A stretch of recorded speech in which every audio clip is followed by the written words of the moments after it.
Here's another one for you guys. This is Paterson's laws. This is the first laws of the state of New Jersey after New Jersey is a colony and becomes a state. Okay, so William Paterson is William Livingston's Attorney General, and he compiles the first volume of laws in the state of New Jersey.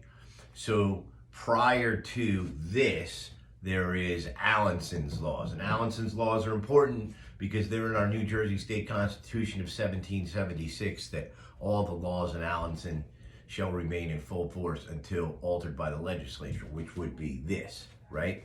And so this is very important for a multitude of reasons. First of all, there's a law in here that says no court decision, no law, no statute, no digest, no law review, etc., written in Great Britain prior to July 2nd, 1776. Now, July 2nd is the day that we signed our New Jersey State Constitution. Prior to July 2nd, 1776, shall have any force or be cited in this state, which means really it was illegal for the government in the Burton v. Sills case in 1968 to cite the Statute of Northampton and give it the force of law. It means that it was illegal for them to cite the law review that says, well, in England at this time, it's impossible for citizens to get firearms. So those two things are super important, right? So that statute in and of itself is very important, but going a little forward a little bit, I think, and I was talking to some guys on Syndicate about this last night, there is one really obscure anti-dueling statute from the middle of the 1600s in New Jersey. And it's related to your right of the jury of 12. But what was happening in New Jersey under the grant from the king to the Duke of York is that the Duke of York sold his grant to Berkeley and Carteret. They divided it into North and South New Jersey, and then those guys sold their purchase of the grant to other people who went around and sold land. And then what was happening is guys were coming from Britain. These were connected guys. They weren't particularly royalty, but they were connected somehow. They're coming to America, and then they're saying that they hold title to the land that they bought it from Berkeley or Carteret, even though Berkeley and Carteret had already sold it to someone else who had resold it to the Americans. And then they're trying to use this paperwork and these wax seals and sometimes these British agents and soldiers to steal people's land or make them pay for it twice. And so there was some dueling that broke out over these land grants and who owned the land. And there's a law, an anti-dueling law that is made. And New Jersey has gone to it once or twice in the past. It was a while ago. I read it when I was researching the jury of 12, when I was researching Brearley's dad, and I found it then. And then when I went to Google it and find it a little more, I saw New Jersey had kind of cited it at one time. I bet that's the only thing they have left, and they come back to it. The point I'm making about no English law is that's a law from the mid-1600s in New Jersey, and it was really written to protect the English guys, the English lords who were trying to steal the American landowner's property, okay? But what's more important about this, as we talk about the Bruen response bill, is there is a slavery portion in it. It's on page 308.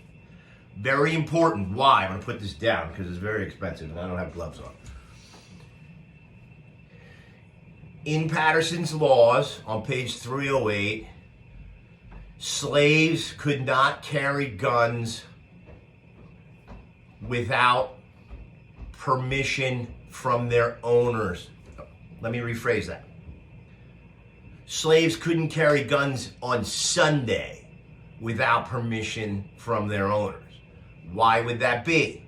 Because that was, even under slavery, apparently, Sunday was the day off. So Monday through Saturday, if the slave got a gun and went out hunting, he was hunting for the owner. And so that was okay. But on Sunday, when they took their guns out and were hunting for themselves, that apparently was not okay. And so the law, what it does is it shows that there's a law that says slaves can't carry guns on Sunday, but slaves can carry guns, which means slaves can carry guns Monday through Saturday. But what else does that mean?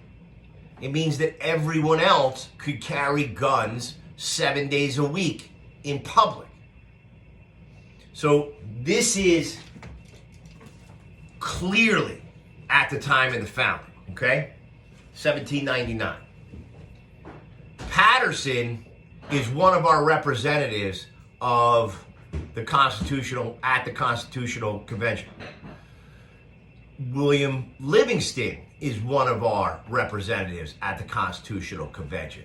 So the fact that those two guys had a law that was New Jersey's first set of laws that everyone could carry guns in public, the only exception was going to be slaves, and that was only on Sundays, just goes to show you that at the time of the founding, everyone could carry guns in public.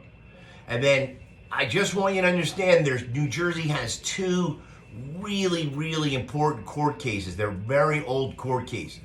One is called Champ v. Scheck, and the other is called